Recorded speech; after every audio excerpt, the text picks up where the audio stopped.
ඉතින් අපි මේ ග්‍රීන් ස්ක්‍රීන් එකක් කියලා කියන්නේ ඔයාලා ඉංග්ලිෂ් ෆිල්ම් බලනවා නම් ඇවෙන්ජර්ස් වගේ ෆිල්ම් එකක් බලනවා නම් අපේ සුපිරි වීරයෝ ටික ඉන්නවා සමහර වෙලාවට උඩින් යනවා තියෙනවා එක එක සුපර් පවර්ස් තියෙනවා අන්න ඒ වගේ ඉෆෙක්ට්ස් දාන්නේ මෙන්න මේ ග්‍රීන් ස්ක්‍රීන් එක කරා. ඒ කියන්නේ අපි ඇත්තටම රඟපානවා. රඟපාලා බෑග්ග්‍රවුන්ඩ් එක විතරක් අපි මේ ග්‍රීන් ස්ක්‍රීන් එකක් තියාගෙන රඟපාන එක අපිට වෙනම මොඩලින් කරලා වෙන බෑග්ග්‍රවුන්ඩ් එකක් හදාගන්න අන්නේ බෑග්ග්‍රවුන්ඩ් එකට අපේ මේ රඟපාන කැලි ටික ඇඩ් කරගෙන අන්න අර වගේ ලස්සන ෆිල්ම් එකක් හදන්න පුළුවන් මෙන්න මේ වගේ ග්‍රීන් ස්ක්‍රීන් එක කරා.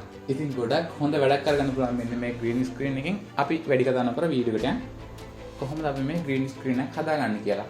ඉතින් එහෙනම් අලුතින් අපෝ ඉන්නවනම් subscribe පාරක් දාලා ඊට පැත්තෙන් bell icon එක click කරන්න. එතකොට තමයි මම අලුතින් වීඩියෝ එකක් දැම්ම ගමන් notification එකක් එන්නේ. ඒ වගේම වීඩියෝ එක like එකක් දාලා ප්‍රශ්න තියෙනවා නම් comment එකකුත් දාලා වීඩියෝ එක share කරන්න.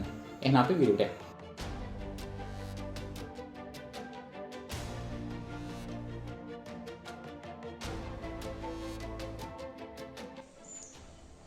ඉතින් අද මම අරන් තියෙන්නේ මෙන්න මේ වගේ A4 කොළ 32ක් අරන් තියෙනවා මෙතනට. ඔයාලට ඒක size එක වෙනස් කරගන්න පුළුවන් ඕනෙ ගානකට. ඉතින් තව අරන් තියෙන මෙන්න මේ ගම් එකක් විතරයි.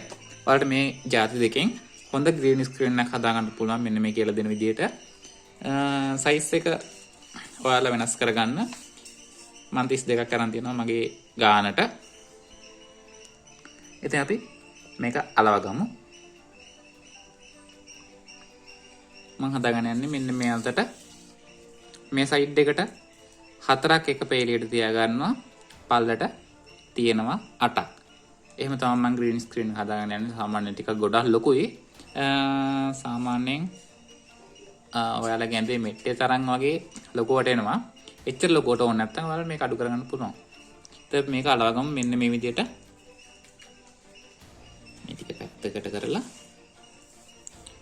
මෙහෙම තියලා මෙන්න මේ විදිහට සෙන්ටිමීටර් 1ක විතර පරතරයක් තියලා ඔයාලා අලව ගන්න ඕනේ. ගම් ගාද්දි ගොඩක් ගන්න එපා. මේ මෙන්න මේ අපේ මේ ඔහම එකට තිබ්බට පස්සේ කිසිම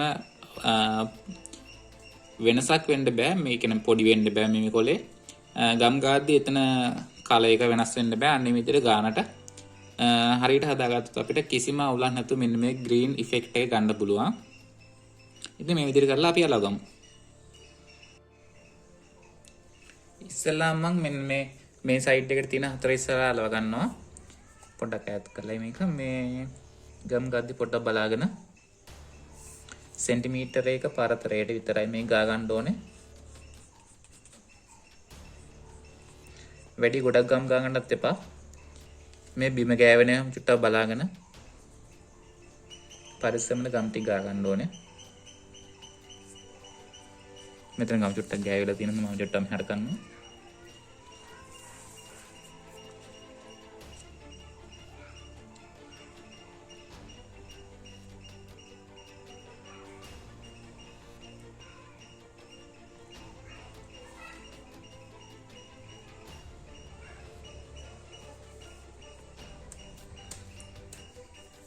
මෙන්න මේ විදිහට චුට්ටක් අද දෙන්න නැතුව ඔයාලා මෙහෙම අලව ගන්න ඕනේ. මම ඉස්සෙල්ලා මෙතන 4ක් අලව ගන්නවා මේ පැත්තට.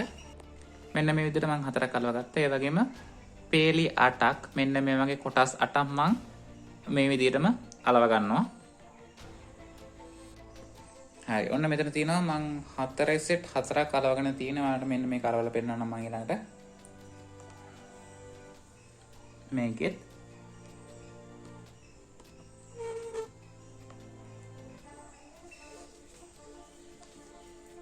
මෙන්න මේ විදිහට සෙන්ටිමීටර එක විතර පරතරයක් තියලා මෙන්න මේ කොලේ උඩට එන්න අලව ගන්න ඕන අපි සෙන්ටිමීටර එක පරතරයකින්.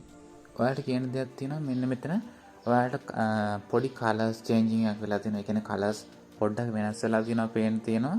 ඉතින් එහෙම වෙලා තියෙන්නේ මේක අලව ගද්දි මේ සයිඩ් එක වෙනස් වෙලා තියෙනවා. ඒ කියන්නේ අපි එකම කලර් එකට මේ F කොළ ගත්තට ඒ කලර් එක තිබ්බට මේ සයිඩ් දෙකේදී කලර්ස් දෙකක් එන්නේ. ඒ කියන්නේ කලර්ස් චුට්ටක් වෙනස් වෙලා තියෙන්නේ. ඒ හන්දා මම මේ ගෙනාවේ මේ දවස් දෙකකට. ඒ කියන්නේ 16 දවස් දෙකකට ගෙනල්ලා තියෙන්නේ. ඒ හන්දා මේ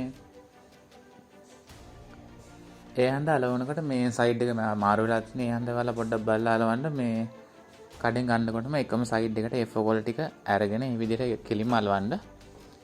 එතකොට අවුලක් වෙන්න ප්‍රශ්නයක් වෙන්න. එහෙම මේ අලවගත්තට පස්සේ මෙන්න මේකට තමයි කොළ 32කින් හැදෙන්නේ. කොළ 32 මදි නම් ඔයාලට තව වැඩි කරගන්න පුළුවන් මේක.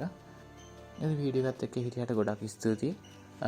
හොඳ දෙයක් ඉගෙන ගත්තා කියලා මම හිතනවා. ප්‍රශ්න තියෙනවා නම් කමෙන්ට් එකක් දාන්න. ඒ වගේම වීඩියෝ ෂෙයා කරන්න. 3D modeling ගැන ඉගෙන ගන්න ආස කවුරු හරි ඉන්නවනම් පහළ තියෙන description එකේ මගේ අනිත් YouTube channel එක තියෙනවා. ඒකට ගිහිල්ලා බලලා වටින දේවල් තියෙනවා නම් ඉගෙන ගන්න පුළුවන්. එහෙනම් සුබ දවසක් හැමෝටම ඊළඟ වීඩියෝ එකේ හම්බෙමු.